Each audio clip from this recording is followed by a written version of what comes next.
Tema de hoje: chamados para fazer a diferença. Que tal também nós vivermos e fazermos tudo novo nesse próximo ano que se inicia daqui a alguns dias? Que tal se pós-Natal, agora que todo mundo já passou com aquele negócio de comer, trocar presentes e tal, que tal agora a gente refletir sobre essa questão de sermos chamados para fazer a diferença nesta terra e na vida das pessoas? Acompanhe aqui no telão, no livro de Hebreus, capítulo 12, um texto muito conhecido. Versículo 1, o escritor de Hebreus, ele disse assim: portanto, também nós, uma vez que estamos rodeados por tão grande nuvem de testemunhas. E é interessante esse texto, porque se você ler o capítulo 11 de Hebreus é fantástico, fantástico. Ele cita nomes e nomes e nomes de homens, de mulheres, que venceram, que marcaram as suas gerações, que fizeram a diferença enquanto viveram nesta terra, por conta daquilo que eles entenderam do que é ser cristão, do que é servir a Deus, do que é ter um Deus vivo e poderoso.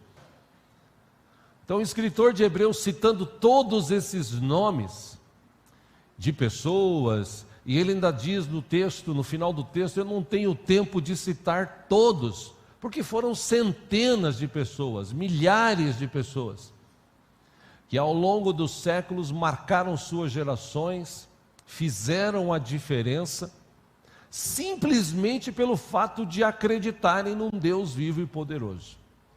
Então ele diz: também nós, uma vez que estamos rodeados por tão grande nuvem de testemunhas, livremo-nos de tudo que nos atrapalha e do pecado que nos envolve, e corramos com perseverança a corrida que nos é proposta, tendo os olhos fitos em Jesus, autor e consumador da nossa fé.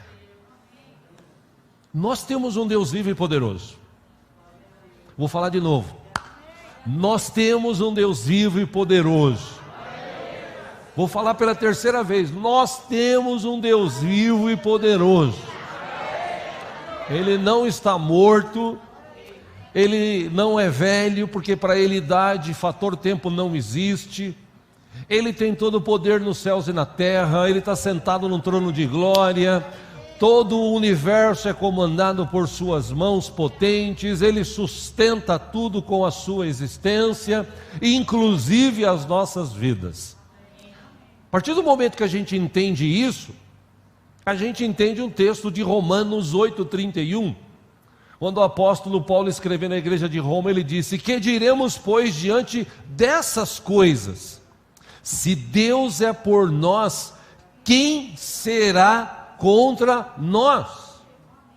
Veja que interessante. O que a gente vai dizer, pois, diante dessas coisas? Que coisas? Tudo que está acontecendo hoje no mundo, tanta desgraça, tanta morte, tanta violência, tanta depravação.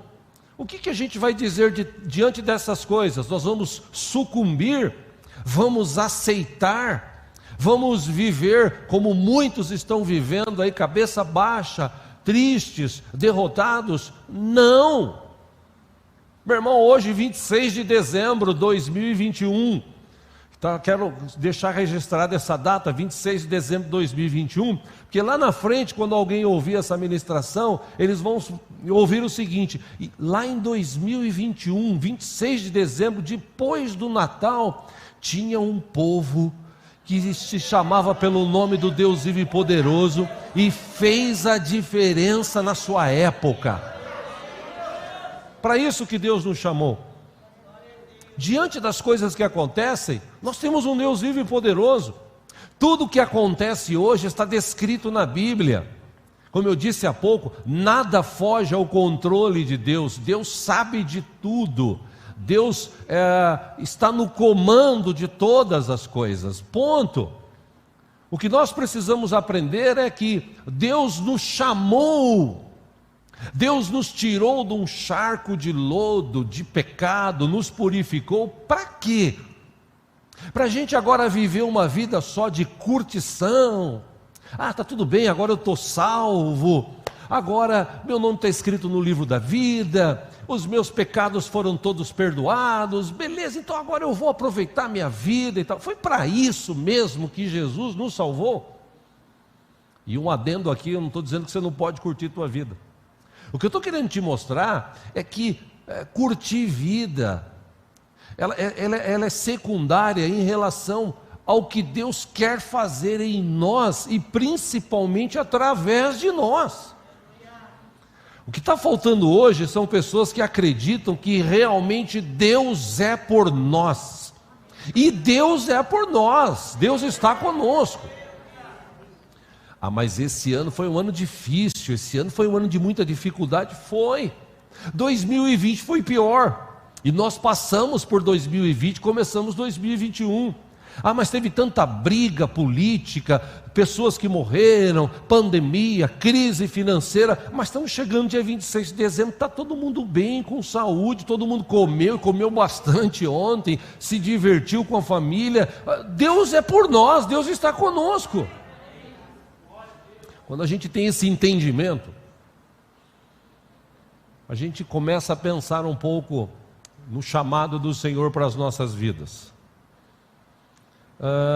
Às vezes eu fico meditando, já comentei com alguns amigos pastores, irmãos até, aqui da igreja, uma preocupação que eu tenho em relação ao futuro da igreja, a futura liderança da igreja evangélica. Como é que ela vai ser?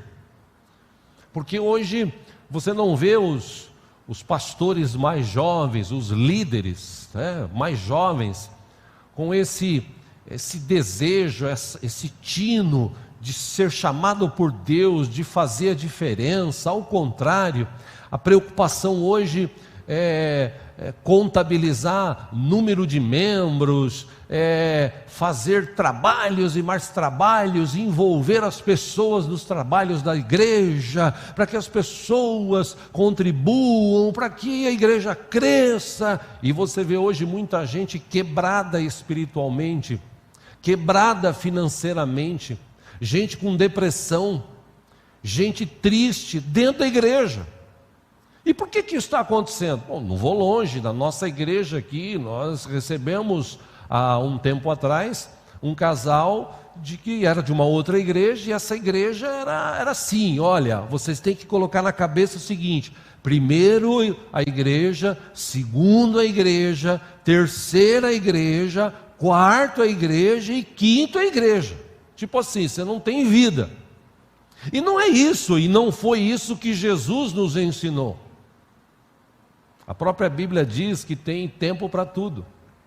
Mas nessa gana, nesse desejo de ver a igreja crescer, de ficar famoso, de ter um nome, divulgado pela internet e tal, você vê que muitos líderes jovens hoje, considerados líderes aí no meio de igrejas evangélicas, têm cometido tanta coisa errada, têm falado tanta bobagem. E o maior desafio, acredito, da igreja do Senhor neste século 21, da gente, dos que são mais velhos, é de realmente fazer a diferença na vida das pessoas com quem nós nos relacionamos diariamente, inclusive dentro da igreja. Algumas questões nós temos que pensar sobre fazer a diferença. Nós estamos andando ou vivendo na onda do mundo? Ou será que nós estamos sobre a onda do mundo? Será que nós estamos envolvendo a sociedade com o Evangelho? Ou o Evangelho está sendo envolvido pela sociedade atual? Perguntas que a gente tem que fazer. Por exemplo, a perda da identidade cristã. Eu não vou dizer aqui, eu não vou tratar aqui, na verdade, sobre usos e costumes, porque já foi falado, já foi pregado várias vezes aqui. A Bíblia nos ensina em alguns textos que nós temos que tomar cuidado com o estilo de roupa que nós usamos, com o estilo de vida que nós levamos, o que nós falamos, o que nós pensamos, como nós agimos. A Bíblia, e nós temos estudado há anos aqui sobre isso. Por conta disso, inclusive, tem muito uso e costume sendo discutido hoje. A mulher tem que usar isso, não pode usar aquilo. O homem não pode, o outro pode, isso não pode, aquilo pode, o outro não pode. E vivem discutindo sobre isso, em vez de priorizar o que realmente é necessário. O maior desafio da igreja evangélica, meus irmãos, para o século 21, daqui para frente, é realmente mostrar quem nós somos. E não vai ser fácil mostrar quem nós somos. Eu não estou falando aqui que você e eu vamos brigar, bater de frente com políticos, com governos, com etnias. Não, nós não vamos brigar e bater de frente. Mas uma coisa é certa, nós precisamos entender por que nós somos cristãos. Segundo, uma vez que entendemos por que somos cristãos, o que nós temos que viver sendo cristãos? Lembre-se, Jesus certa vez disse que eu e você, se é que somos discípulos de Jesus, somos a luz do mundo e o sal da terra. Ou seja, nós somos diferentes. Não tem como fugir disso, irmãos. Por mais que as igrejas hoje sejam liberais, por mais que os pastores hoje sejam liberais, por mais que as pessoas achem que elas têm que ser cristãs, mas elas podem viver uma vida igual ao do mundo, não. Existe uma diferença. Não tem como fugir disso. No jeito de falar, no jeito de se portar, no jeito de se vestir. Mas eu vou ter que usar terno e gravata. Não estou falando disso, eu estou falando de usar uma roupa decente. Eu estou falando de falar algo que é decente. Por exemplo, nós estamos vivendo num século que as pessoas são pessimistas.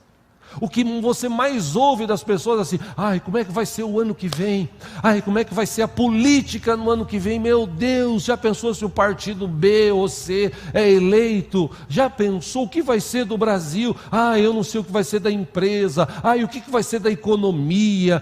O que vai ser dessas mortes que nós estamos vivendo? Meu Deus, olha, irmãos, as pessoas estão assim, preocupadas, pessimistas. Pastor, mas eu não devo me preocupar? Não! Por quê? Porque se você conhece Deus, Deus é por nós, Deus cuida de nós, Deus age em qualquer situação em nós e através de nós, Deus age em todas as coisas para o nosso bem, diz a Bíblia. Então, o que falta para o século 21, ou para a igreja do século 21? Entender o chamado. Por que nós fomos chamados por Deus? E nós fomos chamados por Deus não para perder mais tempo. Nós somos chamados por Deus para viver uma vida diferente, uma vida saudável, uma vida legal, uma vida feliz. Apesar das circunstâncias, apesar das dificuldades, a gente é feliz. Por quê? Porque quando eu acordo de manhã e respiro, eu sou feliz. Quando eu acordo de manhã, eu sei que se eu permanecer firme, o meu nome está escrito no livro da vida, aí eu vou passar a eternidade com Deus. É por isso que eu sou feliz. Não é em relação às circunstâncias, se eu tenho dinheiro ou não, se eu tenho um bom carro ou não, uma boa casa ou não. Eu não sou feliz por conta disso. Eu sou feliz porque eu tenho um Deus vivo, que age na minha vida, que está comigo todo o tempo, e tem um futuro reservado maravilhoso para mim e para aqueles que creem. Como é que a gente pode viver nessa geração, irmãos? Creia em 2 Crônicas, capítulo 16, versículo 9, olha aqui no telão: os olhos do Senhor estão atentos sobre toda a terra, para fortalecer aqueles que lhe dedicam totalmente o coração. Quando você dedica o seu tempo, a sua vida, o seu jeito, o seu estilo de viver, quando você dedica isso em prol da obra de Deus, em prol do Evangelho, meu irmão, Deus abençoa, Deus fortalece, Deus está conosco. Tantos exemplos que tem na Bíblia, como eu disse, se você ler em Hebreus 11, você vai encontrar vários. E um exemplo que acredito cabe bem para a gente aprender alguma coisa a mais com a vida desse homem é Noé. Eu quero ler com você, você que trouxe a Bíblia, no livro de Gênesis, no capítulo 6. Vamos ler juntos aqui. Glória a Deus.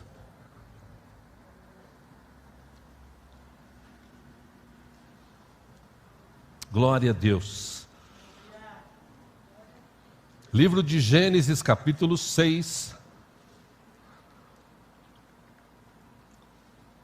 Gênesis relata no capítulo 6 aquele momento que a humanidade está vivendo, um tempo terrível, um tempo de mortes, promiscuidade, um tempo de desprezo, um tempo longe de Deus. Deus olha e fala assim: eu vou destruir essa geração, não tem como viver. Eles estão, a maldade deles, diz o texto, chegou diante de Deus de tal forma que Deus falou: não tem jeito. O coração do homem, segundo Gênesis 6, era totalmente voltado para o mal. Aí Gênesis 6, versículo 9, fala de um homem chamado Noé, a história da família de Noé.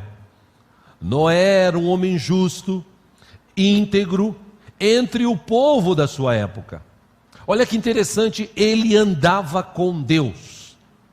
Pausa aí, você pode olhar para a pessoa que está do seu lado e falar assim: meu irmão ou minha irmã, Noé andava com Deus.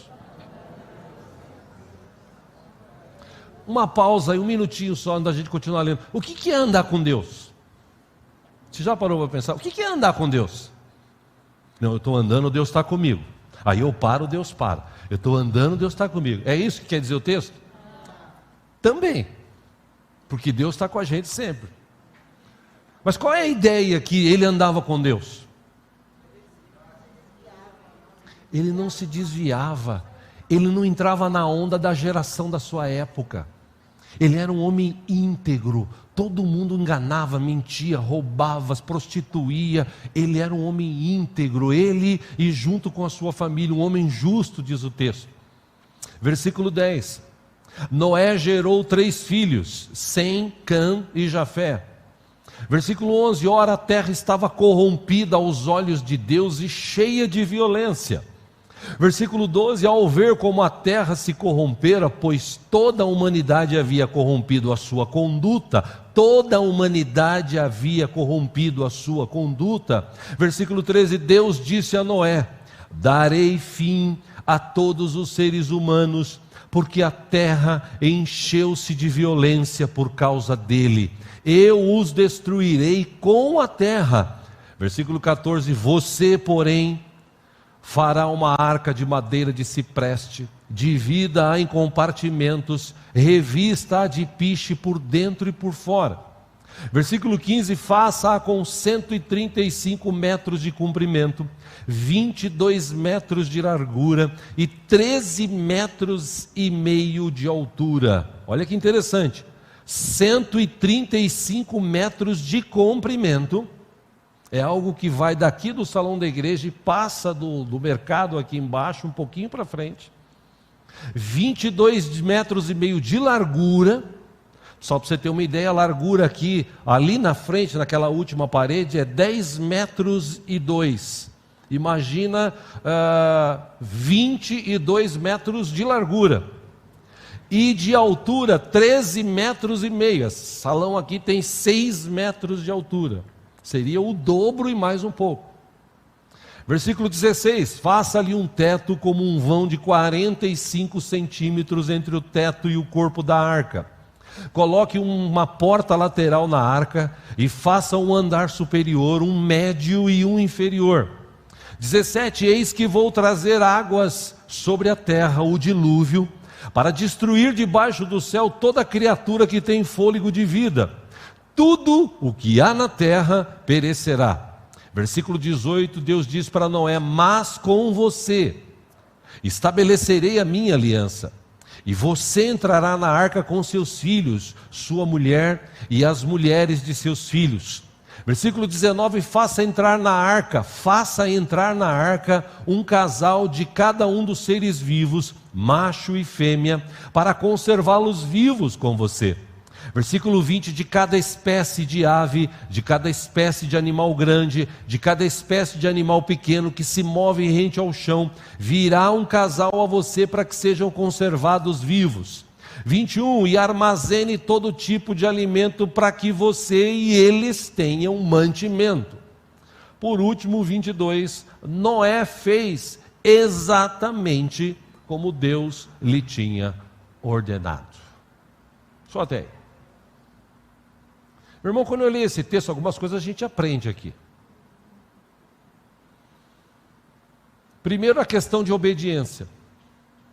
Deus olha para a humanidade e vê uma humanidade totalmente destruída, envolvida com violência, com morte, com prostituição, com negócios escusos, totalmente distante. Esqueceram de Deus, essa é a verdade.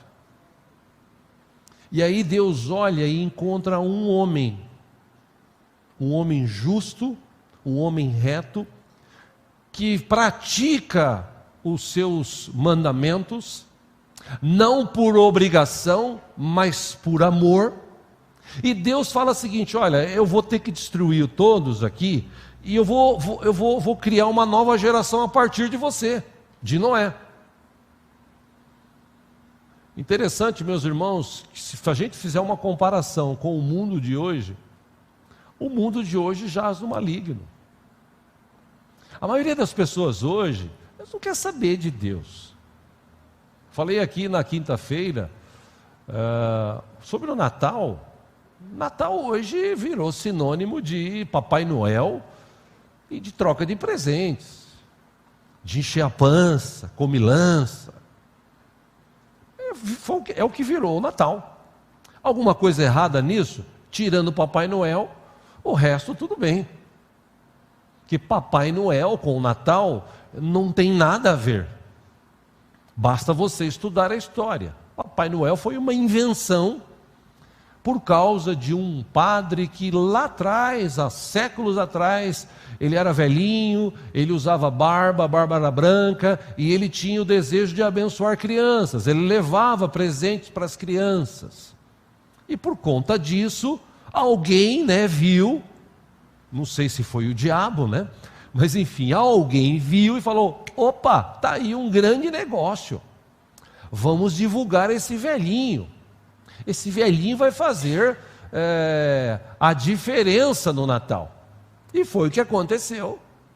Os comerciantes entenderam que quando se fala de Papai Noel para criança, a criança, ela fala: Papai Noel filho, Papai Noel é aquele que traz presente para você. Ah, tem até uns... Eu ia falar tonto, mas não vou falar. Mas tem até algumas pessoas que se vestem de Papai Noel, e eu estou falando de cristão, tá, irmão? Tá? Eu não estou falando de pessoa lá de fora, estou falando de cristão. Aí, pastor, mas é errado. Irmão, fala o que você quiser. Qual é a mensagem que você está passando quando você se veste de Papai Noel e chega para os teus filhos, para os teus netos? Papai Noel chegou, eu trouxe um presentinho. Qual é a imagem que você está criando na cabeça dele? Papai Noel existe. Alguns falam assim: é o papai que está disfarçado, é o vovô. Mas Papai Noel existe. O que você tinha que fazer? Você tinha que chamar o teu filho, a tua filha, reunir, falar assim: olha, trouxe um presente para você. É mesmo? Trouxe, filho. E sabe por quê? Porque Jesus, Ele nasceu para nos dar vida, e vida com abundância. Graças a Jesus, nós temos saúde para trabalhar. Apesar de toda a crise, graças a Jesus Cristo, nosso Senhor, o nosso trabalho, o trabalho do papai foi preservado. Então a gente pôde pagar todas as contas, a gente pôde comprar um presente, e eu estou te dando esse presente. Mas olha, filho, filha, o maior presente que um ser humano pode ter dentro do coração, que papai e mamãe têm, sabe qual que é? É Jesus. Porque nós o reconhecemos como Senhor e Salvador, e agora Ele habita em nós. Esse deveria ser o sentido do Natal. Mas enfim, por conta de esquecerem de Jesus, de esquecerem do significado do Natal, de Páscoa, igreja se tornar para muitos uma fonte de renda e tal, a gente está vivendo um caos no mundo aí fora. E por causa desse caos no mundo aí fora, muita gente não quer saber mais de Deus. Muita gente não quer saber mais de Jesus. No caso de Noé, ele tinha sua família. Eu entendo que não é proibido ter a sua família. No caso de Noé, ele vivia a sua vida diária normal, saudável. Eu entendo que é necessário que a gente possa ter uma vida normal, diária e saudável. Mas eu entendo também, olhando para Noé, aos olhos de Deus, alguém que não concordava com o que se praticava no seu tempo. Apesar de praticarem aquilo, ele tinha uma coisa no coração: eu tenho um Deus, e esse Deus merece o primeiro lugar da minha vida.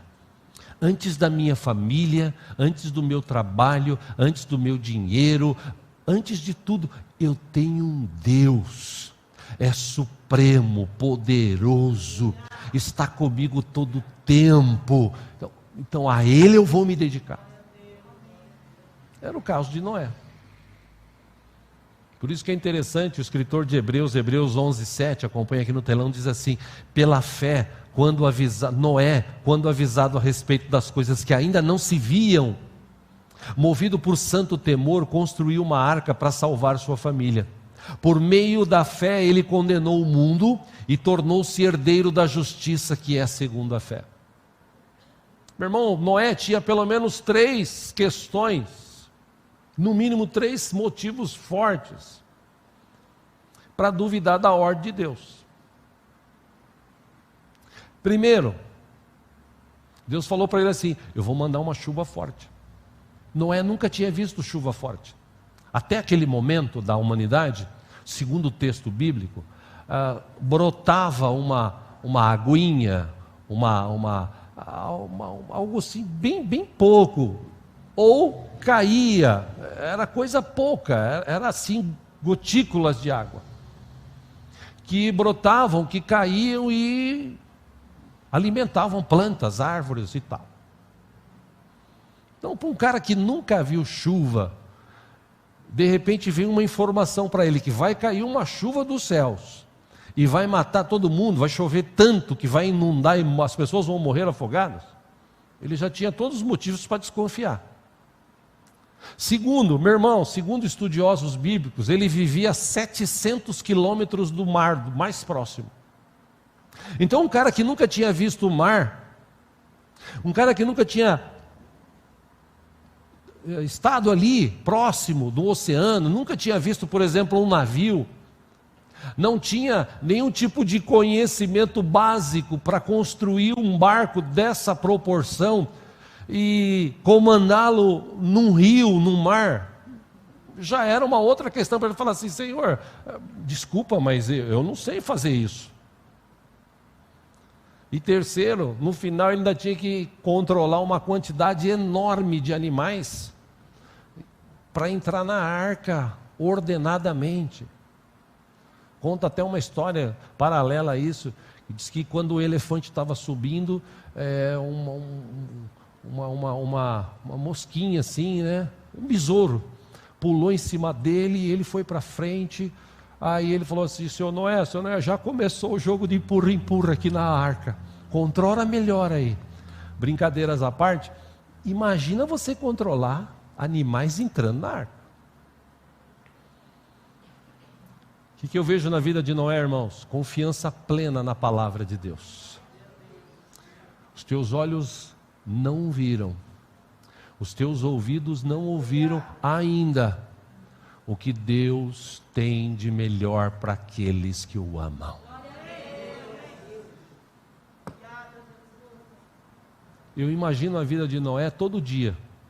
Gente bebendo, comendo, comemorando, dançando, curtindo. E Noé vivendo a sua vida saudável, normal, saudável, normal. Longe daquilo. Irmãos, eu já falei aqui e repito, eu imagino Noé construindo a arca. Você já parou para pensar nisso, irmãos? Camarada passar 120 anos, de 100 a 120 anos, aproximadamente, a Bíblia fala essas duas idades, datas. Vamos falar 120 anos. 120 anos para construir uma arca, ou um barco do tamanho das medidas que foram dispostas aqui no texto que nós lemos.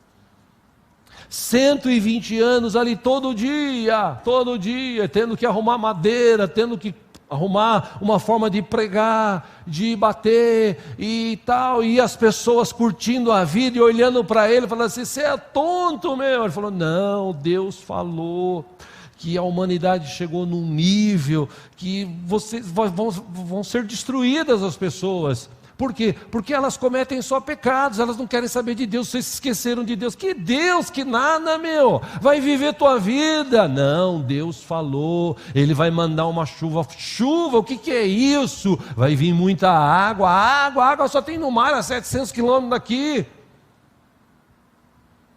E todo dia ele lá, todo dia ele lá, todo dia ele lá. Até o dia que a gente lê na Bíblia, que chegou o tempo, e todos os animais entraram, e entrou Noé, sua esposa, seus 3 filhos, suas 3 noras, e a arca se fechou, e Deus, o próprio Deus, selou ela por fora com betume, com o petróleo, né, que a gente conhece hoje. E aí começa a chover, nuvens negras.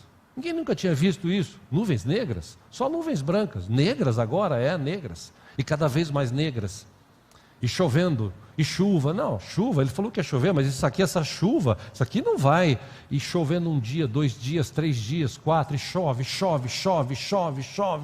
e cada vez mais forte, e o negócio vai aumentando, e vai, até que, poxa, vamos subir naquele monte, que aquele monte, ele vai nos salvar. Não, agora aqui não dá, vamos para o monte mais alto, e superou tudo.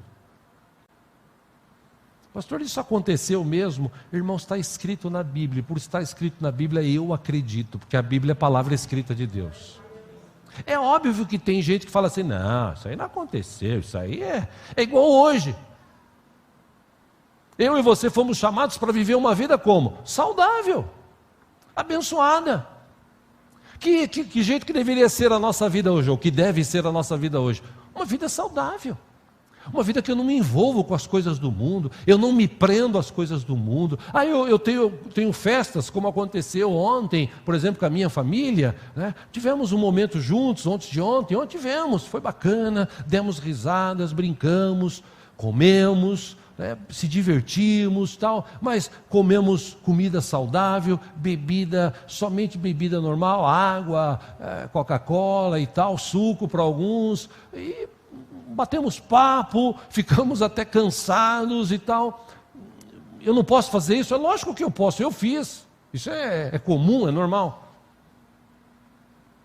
E ainda assim tivemos a oportunidade de mostrar para as pessoas, algumas que apareceram onde a gente estava, de que nós éramos diferentes. De que apesar de tudo, não tinha briga, discussão. Tinha só gente ali, família saudável, dando risada, comemorando o Natal. Nós somos chamados para fazer a diferença. Noé foi chamado para fazer a diferença na sua época. Deus olhou para ele e falou assim, eu escolhi você porque você é um cara justo e reto. Então você vai ser uma referência para essa geração. Tá bom, Noé? Tá bom. O que eu tenho que fazer, Senhor? Isso. Tá bom, eu vou fazer.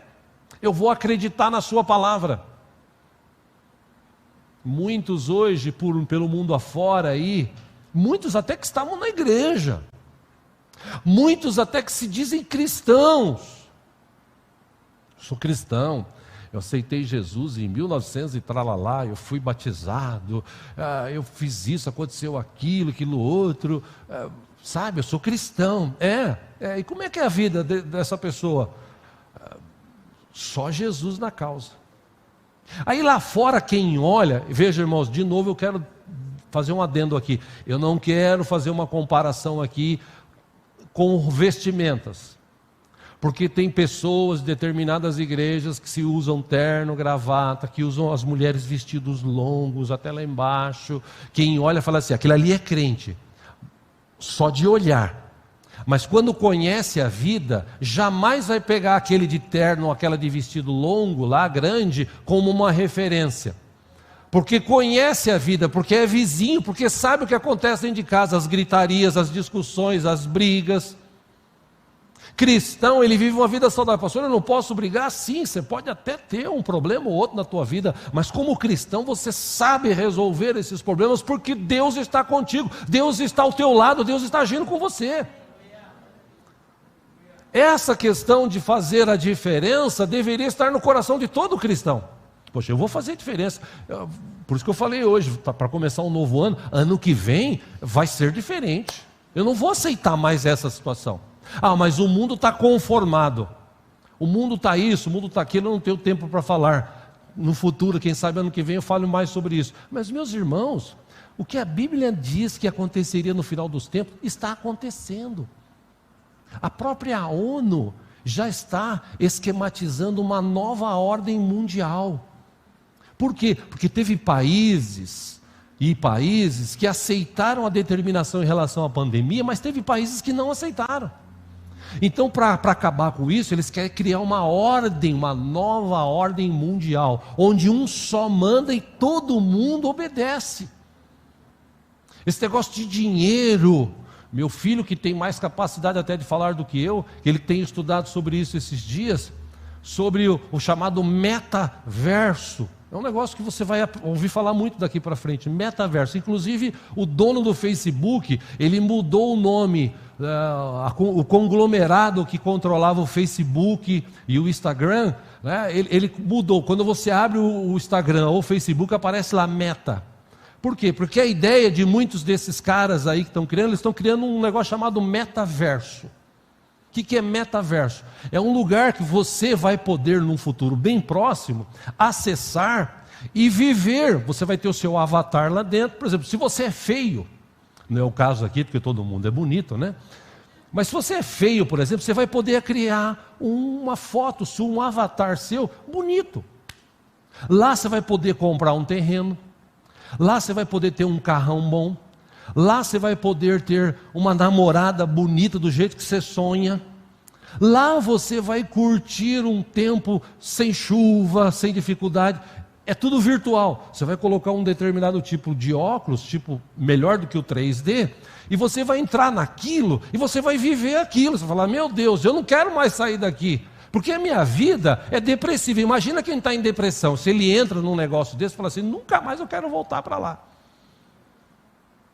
É isso que estão planejando. Já inclusive existe protótipos disso. Eu podia falar aqui de tantas outras coisas que estão sendo criadas, porque Daniel, lembra de Daniel? Aquele que na sua época fez a diferença? Lembra-se? Lá na frente, quando ele tinha capacidade, quando ele tinha unção de Deus, ele disse, no final dos tempos, está escrito no livro de Daniel, o conhecimento se multiplicará. E a tecnologia hoje é fantástica. O que eu entendo com isso? O mundo vai acabar. Vou mudar isso. A volta de Jesus está cada vez mais próxima. E nós que fomos chamados para fazer a diferença, o que a gente está fazendo? A gente está disperso. A gente assim, ai meu Deus, como é que vai ser o ano que vem? Ai, como é que vai ser isso? Ai, aquilo. Eu já falei aqui, você acha que Deus te deu saúde, capacidade, dinheiro? Para quê? Para você curtir tua vida e esquecer o resto? Que se dane o mundo? Não, meu irmão. Salmo 147, 11, a parte A do texto diz assim, o Senhor se agrada dos que o temem, dos que colocam sua esperança no seu amor leal. Imagina esse camarada, irmãos, Noé, todo esse tempo. Mas qual foi a gratificação que ele recebeu, o prêmio que ele recebeu por conta de viver aquela vida saudável? Eu não estou falando que Noé era ignorante, que Noé andava com a Bíblia debaixo do braço, de terno, e não olhava para ninguém, condenava todo mundo. Não. Estou falando de um cara que vivia uma vida saudável, que tinha sua mulher, seus filhos, suas noras, e estava construindo algo que Deus pediu para ele construir. Qual foi o prêmio dele? Quando todos morreram, quando a água baixou, quando Deus permitiu que a arca fosse aberta, ele saiu dali. Deus estabeleceu uma nova aliança com ele, com a humanidade através dele. E Noé ainda viveu mais 150 anos. Porque quando Deus faz realmente infinitamente mais além daquilo que pedimos ou pensamos. Pastor, quer dizer que se eu viver uma vida aqui nessa terra diferente? Sim. Qual é o prêmio? No dia que Jesus voltar, ou no dia que partirmos dessa, a gente vai entrar no gozo do Senhor. Vou falar de novo. Espera um pouquinho, vou falar de novo. No dia que Jesus voltar, ou que a gente partir dessa para outra vida, aí a gente vai entrar no gozo do Senhor.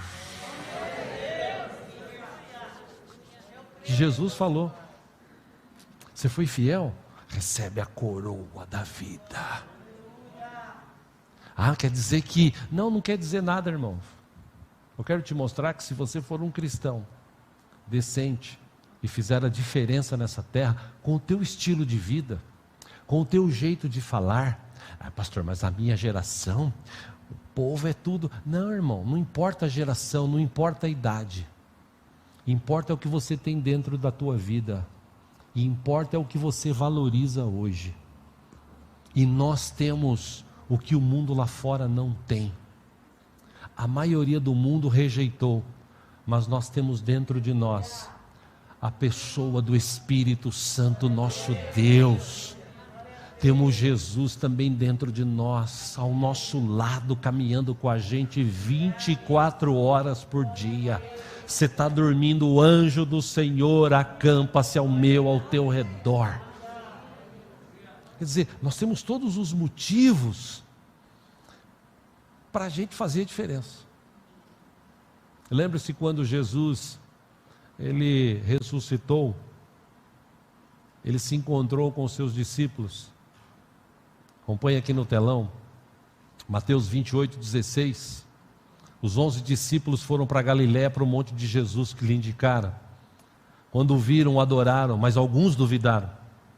Então Jesus aproximou-se deles e disse: foi-me dada toda a autoridade nos céus e na terra. Foi-me dada toda a autoridade nos céus e na terra. Em algumas versões, poder. Todo o poder me foi dado nos céus e na terra. Meu irmão, se todo o poder foi dado nos céus e na terra para Jesus, o que sobrou para o diabo? Vou perguntar de novo. Se todo o poder dos céus e da terra foi dado para Jesus, o que sobrou para o diabo? Nada. Exceto o poder que você dá para ele agir na tua vida, tua forma de falar, tua forma de pensar, tua forma de agir. Aí o diabo tem poder. Caso contrário, ele não tem poder sobre a tua vida, ele não pode nem tocar na tua vida, porque Jesus está conosco e o sangue de Jesus nos purifica de todo o pecado e nos mostra na dimensão espiritual se nós somos realmente cristãos ou não. Portanto, Jesus disse, 19, vão e façam discípulos de todas as nações, batizando-os em nome do Pai, do Filho e do Espírito Santo, ensinando-os a obedecer a tudo o que eu lhes ordenei, e eu estarei sempre com vocês até o fim dos tempos. Meu irmão, minha irmã, para encerrar aqui, não sei se você sabia, mas segundo uma pesquisa gospel,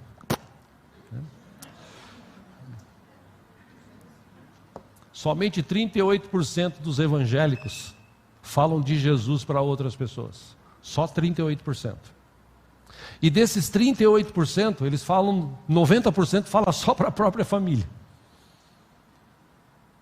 Eu tenho dito aqui e repito mais uma vez, neste ano que se inicia, daqui a alguns dias, nós podemos fazer mais. É só administrar um pouco melhor o tempo, porque tem tempo para tudo, segundo a Bíblia. Se a gente aprender a administrar o nosso tempo, se a gente entender o chamado de Jesus, nós vamos fazer a diferença aqui nesse bairro que seja no ano que vem. Senhor, o Senhor viu, ninguém falou amém, Pai. Ninguém quer fazer a diferença, Deus. Eu vou falar de novo, Deus. Tá bom, eu vou falar de novo, Senhor. Que 2022, né, a nossa igreja aqui, uma vez que a gente entenda o chamado de Jesus para nós, que a gente venha, Senhor, a fazer a diferença através do Teu poder, em nome de Jesus. Segunda sempre é melhor, né?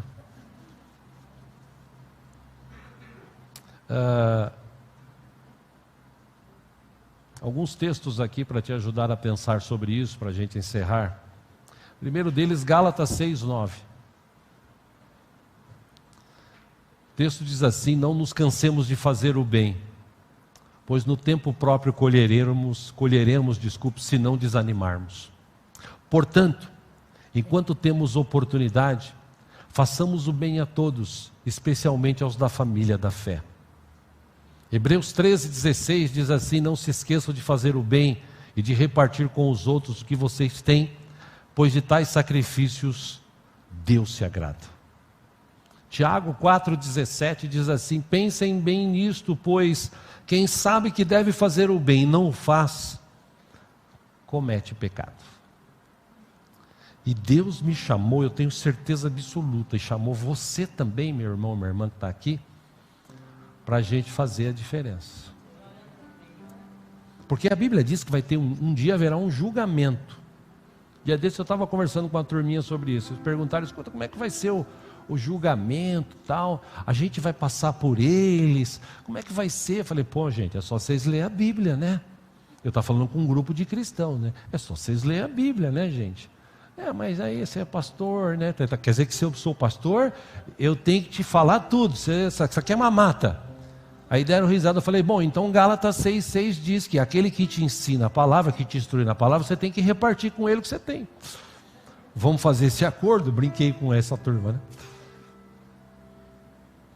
E eu disse: não, quem é cristão mesmo, lavado e remido pelo sangue de Jesus, ele não vai passar pelo juízo final. Ele vai passar pelo tribunal de Cristo. Tribunal de Cristo, tudo que eu fiz aqui de bom, principalmente de bom, essa obra, diz Paulo, escreve aos Coríntios, ele diz assim: essa obra que você fez, ela vai ser passada pelo fogo, e se for como palha se queimar, o próprio apóstolo Paulo escreve isso: todavia a pessoa ainda será salva, porque a salvação não é pelas obras. Agora, se a obra que você realizou, entendendo o chamado de Deus, seja dando um copo com água, um prato de alimento, uma roupa, e falando de Jesus, o texto diz que essa obra, quando for queimada, se ela se tornar como refinada como ouro, vai ser tipo as pedrinhas que você vai receber na tua coroa. Ou seja, Deus não chamou crentes para ficar curtindo a vida doidado. Eu posso curtir minha vida? Lógico que pode, mas não adoidado. Você tem que se lembrar que você tem um chamado, meu irmão, minha irmã. Nunca se esqueça disso. Nunca se esqueça disso. E eu disse para esse grupo de irmãos que a gente estava, eu disse assim: no julgamento final, não sei se vai ter um telão, mas a pessoa, ela jamais vai poder dizer assim: Deus, eu não sabia que isso era errado. Você sabia? No dia tal, isso eu estou falando, Diego está falando, a Bíblia não fala isso, tá? Agora eu estou falando do Evangelho segundo o Diego, tá? A Bíblia não fala isso, mas eu estou imaginando aqui. No dia tal lá, 26 de dezembro, você ouviu uma ministração que você precisava mudar de vida. Você não podia ser mais que nem o mundo. Você podia se regenerar e tal. Lembra que você ouviu isso? Você ouviu. Você ficou lá sentado naquela igreja, na outra, você assistiu pela internet. E você não mudou. Ah, Deus, mas eu nunca vi naquela geração alguém que pudesse ser como o Senhor falou. Espera um pouquinho. Tem aqui, um povo que era lá da Avenida Itaberaba, 4.330. Lógico que não vai ser assim, eu estou falando eu, né? Avenida Itaberaba, 4.300, está lendo aquele povo ali? Aquele povo, eles não eram muitos, mas eles tinham uma vida saudável. Eles agiram segundo o coração de Deus. Eles amavam tanto a mim, que eles abriram mão de vários desejos que eles tinham para cumprir o chamado que eu tinha na vida deles. É por isso que eles estão lá honrados. Por isso que Malaquias escreveu o que Deus falou para ele escrever no capítulo 3, final do 3, começo do 4. Um dia haverá a diferença. Todos hão de ver a diferença daquele que serve a Deus e daquele que não serve a Deus. Amém? Para encerrar aqui, eu quero falar, acho que eu já li uma vez, isso aqui é passado, e encontrei, eu falei, eu vou ler de novo. A chamada reunião de Satanás no inferno com os seus demônios. Já ouviram falar dessa reunião? Bom, teve uma reunião, o diabo convocou uma convenção mundial de demônios. Aí no seu discurso de abertura ele disse: não podemos impedir os cristãos de irem à igreja. Não podemos impedi-los de ler as suas Bíblias e conhecerem a verdade. Nem mesmo podemos impedi-los de formar um relacionamento íntimo com o seu Salvador. E olha, meus irmãos, aproveita, você que mora aqui no Brasil, você que está ouvindo, aproveita que você mora no Brasil, porque por enquanto você está podendo ir para a igreja. Por enquanto você está podendo ler a Bíblia. Mas tem um projeto no STJ, dos juízes inclusive, eles querem aprovar uma lei no Brasil proibindo a leitura da Bíblia. Pesquise sobre isso, você vai saber. Por enquanto você ainda pode ler a Bíblia. Por isso que o salmista falou: guardei, e outras versões, escondi a tua palavra. Porque quando ela está gravada aqui, você não precisa nem ler mais. Você enfrenta uma dificuldade, você lembra: maior é aquele que está em mim do que estes que estão no mundo. Você está passando uma enfermidade? Jesus Cristo morreu na cruz do Calvário. E quando ele morreu na cruz do Calvário, a palavra dele diz que pelas suas pisaduras nós fomos sarados. Então eu creio, Senhor, que o Senhor pode curar a minha vida em nome de Jesus. Porque a palavra está gravada aqui. Bom, o diabo reuniu seus capetas e disse: eu não posso impedir eles de ler Bíblia, de ir para a igreja, se bem que alguns não querem nem saber mais de igreja, mas enfim, não posso impedir de ter um relacionamento íntimo com o seu Salvador. E uma vez que eles ganham essa conexão com Jesus, o nosso poder sobre eles está se quebrando e tal. Aí o diabo disse: o que eu quero que vocês façam é o seguinte: distraia-os a ponto de que não consigam aproximar-se do seu Salvador. Aí os demônios alvoroçados gritaram: como é que nós vamos fazer isso? Aí ele disse: mantenham-nos ocupados nas coisas não essenciais da vida. Inventem inumeráveis assuntos, situações que ocupem suas mentes. Tentem a eles a gastarem, tomar emprestado e ficar preocupado com isso. Dá um jeito de persuadir as esposas para irem trabalhar durante longas horas. E os maridos a trabalhar 6, 7 dias por semana, 10, 12 horas por dia, a fim de que eles tenham uma capacidade financeira para manter os seus estilos vazios e fúteis de vida. Olha, criem situações que os impeçam de passar algum tempo com os filhos. À medida que suas famílias forem se fragmentando, muito em breve, seus lares já não oferecerão um lugar de paz para se refugiarem das pressões do trabalho, do mundo. Olha, estimulem as mentes desses cristãos com tanta intensidade, para que eles não possam mais escutar aquela voz suave e tranquila que orienta os seus espíritos. enchem as mesinhas deles de centro, as suas camas, as suas caixas de correio, de revistas, de informações, de jornais. Bombardeiem as suas mentes 24 horas por dia com isso. E invadam os momentos em que estão dirigindo, fazendo-os prestar atenção a cartazes chamativos. Inundem as suas caixas de correio com papéis inúteis, catálogos de lojas que oferecem vendas pelo correio, loterias, ofertas de produtos gratuitos, serviços, falsas esperanças. Esses dias mesmo eu estava subindo com meu filho aqui a Avenida Mirim, num poste chamou a atenção lá. Como é que era o termo lá? Pai não sei das quantas, você só paga depois que realizar o trabalho. Eu acabo com a rival. Assim, eu acabo com a rival. X reais, você só paga depois que for realizado. Está cheio disso por aí. Ele disse assim ainda, o diabo, nessa reunião com a Capetolândia: mantenham lindas modelos nas revistas, nas TVs, para que seus maridos acreditem que a beleza externa é o mais importante. E aí eles vão se tornar mal satisfeitos com as suas próprias esposas.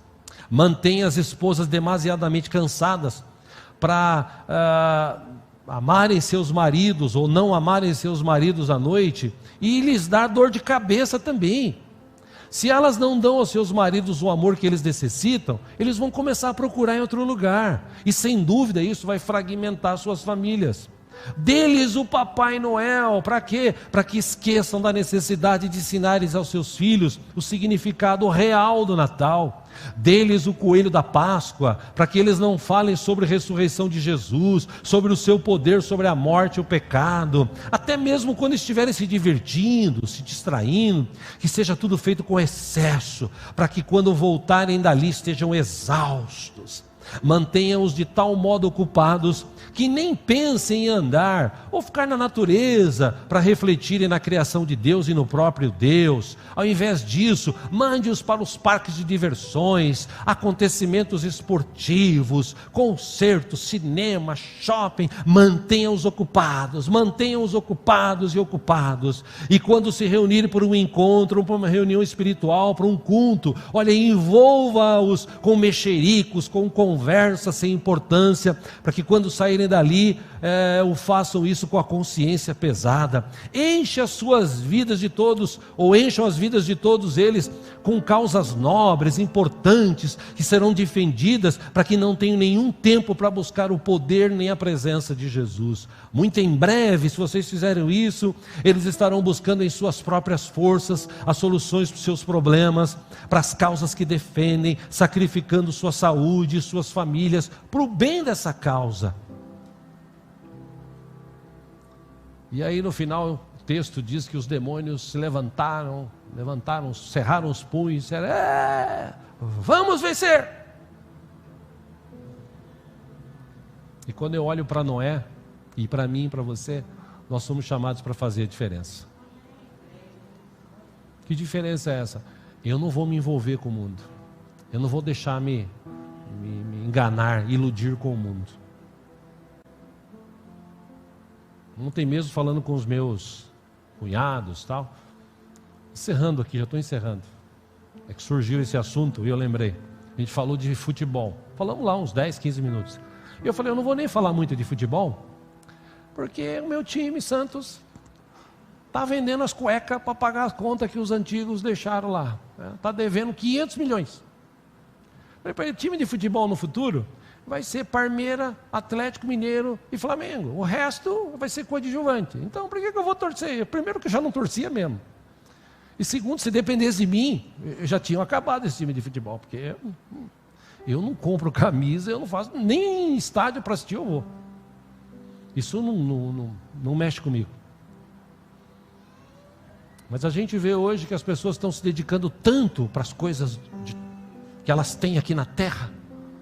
Seu time do coração, seja de futebol, de vôlei, de basquete, o seu trabalho, Nossa, o meu trabalho, se eu não trabalhar e tal, eu preciso.